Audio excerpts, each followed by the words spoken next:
ciri-ciri demokrasi. Jadi, jangan lupa ditonton.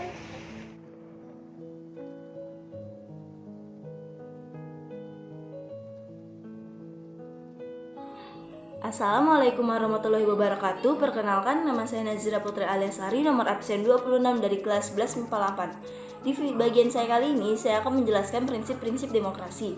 Prinsip demokrasi adalah kaidah dasar yang ada dan harus ditepati pada negara yang bersifat pemerintahan demokrasi. Adapun beberapa prinsip demokrasi menurut para ahli. Pertama, menurut Robert Ahdal, menurut beliau ada 7 prinsip yang harus ditaati pada negara-negara yang bersifat demokratis. Pertama, pemerintah dipilih oleh rakyat. Kedua, pemilihan secara bebas dan fair. Ketiga, hak pilih mencakup semua. Keempat, hak mencalonkan suatu jabatan. Kelima, kebebasan mengungkapkan diri secara tertulis dan lisan. Keenam, informasi yang alternatif. Dan yang terakhir, kebebasan membentuk asosiasi. Itulah 7 prinsip demokrasi menurut Robert Ahdal. Kedua, menurut Riswanda Iwanda. Menurut beliau, prinsip-prinsip demokrasi ini dikehendaki oleh rakyat seperti berikut. Pertama, deliberatif. Deliberatif dimaksudkan sebagai mengutamakan musyawarah atau mengambil kesepakatan bersama. Kedua, substantif. Substantif adalah langsung ke akar masalah atau to the point pada masalahnya. Dan yang terakhir ada partisipatif. Partisipatif adalah melibatkan seluruh rakyat dalam setiap musyawarah atau mengambil keputusan bersama. Sekian dari saya, terima kasih. C. Al-Amudi sebagaimana dikutip oleh Sri William dan Saifullah mengungkapkan bahwa suatu negara dapat disebut berbudaya demokrasi apabila memiliki saka guru demokrasi sebagai berikut. 1. Kedaulatan rakyat. 2. Pemerintahan berdasarkan persetujuan dari yang diperintah. 3. Kekuasaan mayoritas. 4. Hak-hak minoritas. 5. Jaminan hak-hak asasi manusia. 6. Pemilihan yang bebas dan jujur. 7. Persamaan di depan hukum. 8. Proses hukum yang wajar. 9. Pembatasan pemerintah secara konstitusional.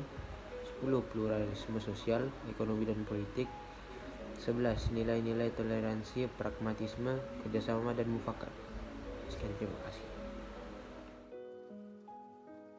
Poin yang kedua, Agus Diono menyatakan bahwa penerapan demokrasi akan terlaksana secara efektif apabila didukung oleh prinsip dasar dalam demokrasi. Agus Diono dalam Sulaiman tahun 2016.86 menjelaskan 7 prinsip demokrasi sebagai berikut. 1. Pemerintahan berdasarkan pada konstitusi. Artinya, pemerintah dalam melaksanakan kewenangan dibatasi oleh konstitusi. Yang kedua, penyelenggaraan umum yang bebas, jujur, dan adil. Yang ketiga, adanya jaminan terhadap hak asasi manusia. Yang keempat, persamaan kedudukan di hadapan hukum. Yang kelima, terselenggaranya peradilan yang tidak memihak. Dan yang keenam, kebebasan berserikat, berorganisasi, dan berpendapat. Dan yang ketujuh, kebebasan pers dan media massa.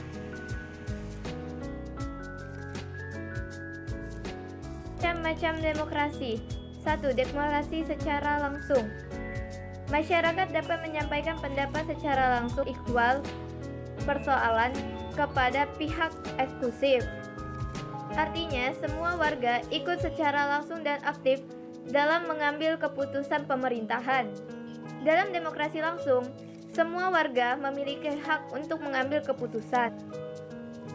Jadi, berdasarkan sistem ini, parlemen sudah hampir tidak diperlukan. Namun pada era modern, sistem ini menjadi tidak praktis. Maka dari itu, demokrasi langsung hanya bisa dilakukan oleh negara yang memiliki penduduk sedikit dan berwilayah kecil. Demokrasi langsung memiliki sisi negatif dan positif. Positifnya yaitu, calon yang mewakili dapat ketemu langsung dengan warga. Sisi negatifnya ialah, suara warga yang terlalu banyak mengakibatkan banyaknya juga suara warga yang terbuang. Contoh demokrasi langsung ialah pemilihan OSIS dan kepala daerah. Hampir setiap negara melakukan sistem ini karena dianggap sangat ampuh. Contoh demokrasi perwakilan ialah pemilihan ketua umum Dewan Perwakilan. adalah demokrasi sistem referendum. Demokrasi ini merupakan gabungan antara demokrasi langsung dan demokrasi perwakilan. Rakyat memilih wakil mereka untuk duduk dalam lembaga perwakilan, tetapi lembaga perwakilan tersebut dikontrol oleh pengaruh rakyat dengan sistem referendum dan inisiatif rakyat. Keanggotaan perwakilan rakyat tersusun berdasarkan hasil pemilihan umum. Nah, dari pemilihan umum ini, Badan Perwakilan Rakyat tersebut memilih kabinet yang akan melaksanakan kekuasaan eksekutif dalam jangka waktu tertentu. Sesudah pemilihan, anggota kabinet tidak dapat dijatuhkan oleh Badan Perwakilan Rakyat.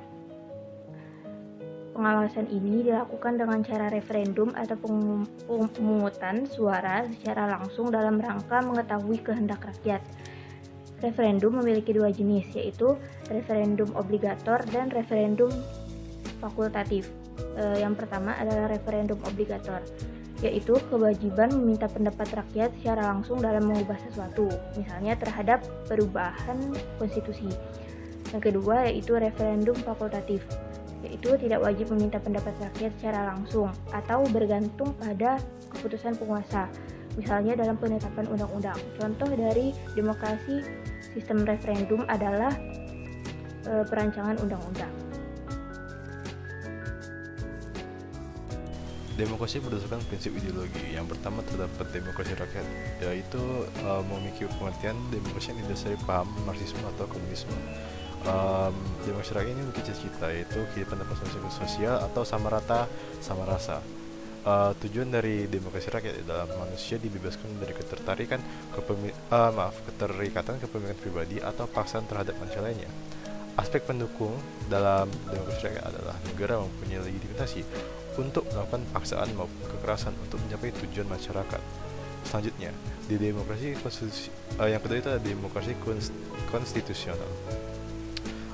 Yaitu adalah gagasan bahwa pemerintah yang demokratis merupakan pemerintah yang terbatas kekuasaannya dan tidak dibiarkan bertindak semena-mena. Dalam demokrasi konstitusional ini memiliki hal yang bernama rule of law dengan syarat-syarat, yaitu yang pertama adanya perlindungan konstitusional, yang kedua terdapat beban kehakiman yang bebas dan tidak memihak, yang ketiga terselenggaranya pemilihan umum yang bebas, 4 adanya kebebasan menyatakan pendapat, 5 kebebasan berserikat, berorganisasi dan beroposisi, yang keenam adanya pendidikan dan kewarganegaraan.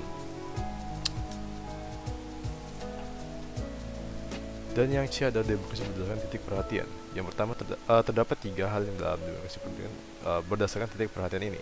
Yang pertama adalah demokrasi formal. Demokrasi formal disebut juga sebagai demokrasi liberal. Dan yang kedua terdapat demokrasi material. Demokrasi material adalah sistem politik demokrasi yang menitik beratkan upaya menghilangkan perbedaan dalam bidang ekonomi, sedangkan persamaan bidang politik kurang diperhatikan. Yang ketiga, demokrasi gabungan. Demokrasi gabungan adalah demokrasi yang menggabungkan kebaikan serta membuang keburukan, demokrasi formal dan demokrasi material. Selanjutnya ada ciri-ciri demokrasi sebagai berikut, yaitu 1. Adanya keterlibatan warga negara dalam pengambilan keputusan politik, baik secara langsung maupun tidak langsung. 2.